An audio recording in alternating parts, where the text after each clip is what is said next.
नमस्कार. मी आरती गुप्ते. अभिवाचन आरतीचं या माझ्या चॅनेलवर तुमचं सर्वांचं खूप खूप स्वागत. आज मी तुमच्या समोर रश्मी लाहोटी यांनी लिहिलेली एक सुरेख कथा सादर करते. कथेचं शीर्षक आहे मदतीचा हात. रश्मी लाहोटी यांचं साहित्य मी यापूर्वी देखील सादर केलेलं आहे आणि आजचा व्हिडिओ देखील जर तुम्हाला आवडला तर जरूर लाईक, शेअर, कॉमेंट आणि चॅनेलला नवीन असल्यास सबस्क्राईब करा.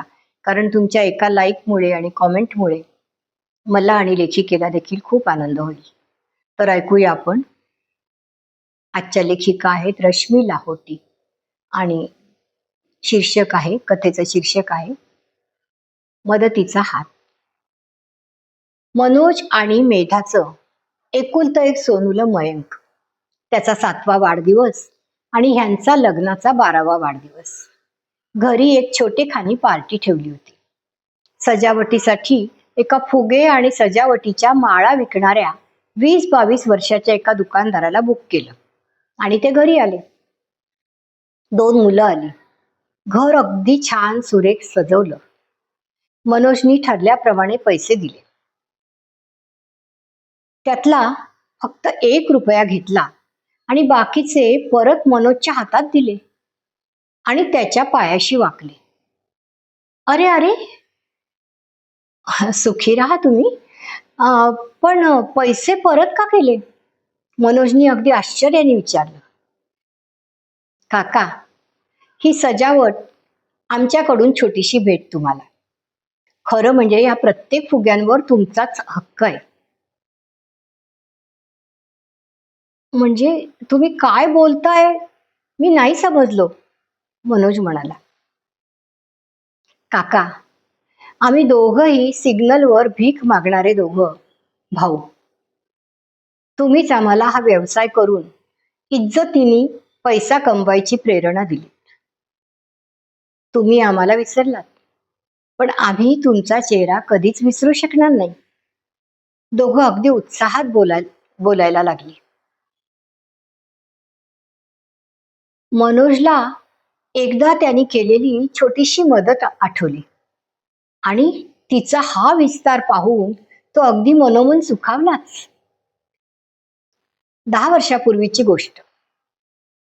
मेघाशी वाद घालूनच तो बाहेर पडला होता आणि मग सिग्नलवर गाडी पण थांबली. मनोज पुन्हा वैतागला. घड्याळ जणू आज जास्तच वेगाने धावत होतं नुसतं. आजही 100% लेटमार्क. त्यांनी उसासा सोडला.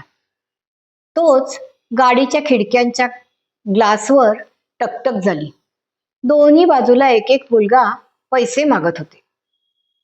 मनातल्या मनात राग व्यक्त करत दुर्लक्षच केलं त्यांनी. गाडी परत पुढच्या सिग्नलला थांबली. तो डोळे मिटून अगदी स्वस्थ बसला क्षणभरच आणि मागच्या सिग्नलवरच्या दोन्ही मुलांचे केविलवाणे चेहरे बंद डोळ्यांसमोर आले. इतके कसे आपण अलिप्त, म्हणजे अलिप्त म्हणण्यापेक्षा निर्दयी झालो आपण. रोजच्या पळापळी आणि टार्गेट पूर्ण करण्याच्या नादात आताशा कुणाच्या वेदनाही आपल्या मनाला शिवेनाशा झाल्या. अगदी यंत्रवत, कंटाळवाणं आणि रटाळ जीवन झाले आपलं. सतत चिडचिड करत असतो आपण. मेघाही कंटाळली खरं म्हणजे आपल्या वागण्याला. आणि ह्या विचारासरशी तो चमकला.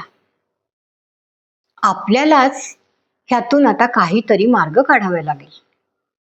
नाहीतर सगळ्या सुखसोयी असूनही आपण तहानलेलेच राहू. त्यांनी स्वतःलाच समज दिली. रोजच त्या सिग्नलवर त्याची गाडी थांबायची. डोळे दोन्ही मुलांना शोधायचे. 2 दिवस तसेच गेले. 3ऱ्या दिवशी त्यातला एक जण दिसला. मस्त स्माईल देत गाडीत ठेवलेले 2 बिस्किटाचे पुडे त्याच्या हातात दिले. मुलांनी लगेच गाडीवर फडका फिरवला. कौतुकाने त्याच्याकडे बघत तो पुढे निघाला. हे आता रोजच झालं होतं. काय रे, तो दुसरा मुलगा दिसत नाही आजकाल? तो ना, दादा का? आहे की. आता मागे पुढे फिरतो आम्ही. अरे पण आधी तर तुम्ही सोबत फिरायचेत ना? हो. पण कधी कधी काय व्हायचं, काहीच नाही भेटायचं. आता दोघांपैकी एकालाही जर काही भेटलं ना तर भागतं आमचं. तो एकाग्रतेने गाडी पुसत म्हणाला. आणि आई वडील कुठे आहेत तुमचे? आई, वडील, वडील नाहीत.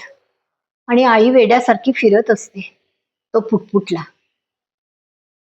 दिवस जात होते. यांचा कधी नजरेने संवाद व्हायचा तर कधी बोलणं व्हायचं. दुसराही मुलगा अधूनमधून भेटायचा. रोज काहीतरी खायला आणायचा मनोज त्यांच्यासाठी. आणि दोन्ही मुलं अगदी चुणचुणीत होती. एक दिवस त्यांनी दोघांना 5-5 फुगे घेऊन दिले. छोटा तर अगदी खुश झाला, पण मोठा विचारात पडला. फुग्यांपेक्षा खाऊचं महत्व नक्कीच जास्त होतं. हे बघा, भीक मागणं आणि गाडीवर फडकं मारणं हे ठीक आहे, पण मला ते तितकंसं काही पटत नाही. तो मुलांना म्हणाला. असं करा, अं, हे फुगे विका आणि मग आलेले पैसे तुमचे. असं म्हणत मनोज निघून गेला. हम्म. तसे दोघांचे डोळे आनंदाने चमकले. आणि मग असं काही दिवस चाललं. पहिल्या सिग्नलवर मनोज रोज 10 फुगे विकत घ्यायचा आणि दुसऱ्या एका धडपड्या मुलाकडून घ्यायचा आणि यांना विकण्यासाठी द्यायचा. अशा तऱ्हेने त्याच्या ह्या साध्याशा कृतीने 3 चेहऱ्यांवर पसरलेलं हसू हे बघून त्याला अगदी समाधान वाटायचं. आता आज 14-15वा दिवस. त्यांनी 10 फुगे घेतले आणि सिग्नलवर आला. बघतो तर काय, दोघांच्याही हातात 10-10 फुगे आधीच होते आणि विकणंही सुरू होतं त्यांचं. त्याची गाडी थांबली. दोन्ही मुलं गाडीजवळ पळत आली आणि म्हणाले, काका, फुगे विकून मिळालेल्या पैशातून आज आम्ही स्वतःच फुगे घेऊन आलो. वा. मनोज स्वतःवरच खुश होऊन आनंदाने पुढे निघाला. पुढच्या सिग्नलवर परत एका चुणचुणीत मुलाला त्याची नजर शोधू लागली आणि कधी फुग्यांची तर कधी पेनांची अशी साखळी सुरूच राहिली. रोज ती 2 मुलं सिग्नलवर अत्यानंदाने त्याची वाट पाहत, हसऱ्या चेहऱ्यानी मनोजला धन्यवाद देत परत फुगे विकण्याच्या कामाला लागत. 2-1 वर्ष ती दोन्ही मुलं दिसायची आणि नंतर ती काही दिसली नाही आणि मनोजच्या विस्मरणातही गेली. पण मनोजलाही त्याचा आनंद गवसला होता.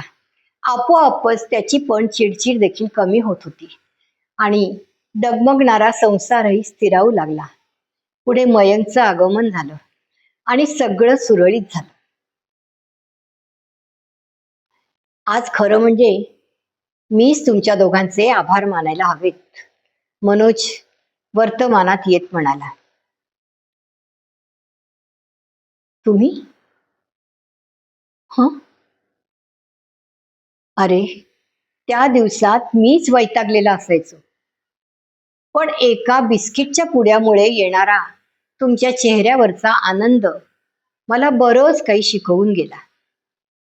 आणि मग हव्यास असलेला मीही समाधानी व्हायला शिकत गेलो. त्यामुळेच विखरू पाहणारा संसारही स्थिरावला माझा. एखाद्या सत्कार्यात स्वतःला गुंतवलं ना की इतरांचा फायदा तर होतोच, पण स्वतःचा तर निश्चितच होतो. हे सगळ्यांनाच मनोमन पटलं होतं. आज सगळ्यांचीच मनं आनंदाने तरल होऊन फुग्यांसारखी तरंगत होती. धन्यवाद. लेखिका आहेत रश्मी लाहोटी आणि सादर करती आरती गुप्ते.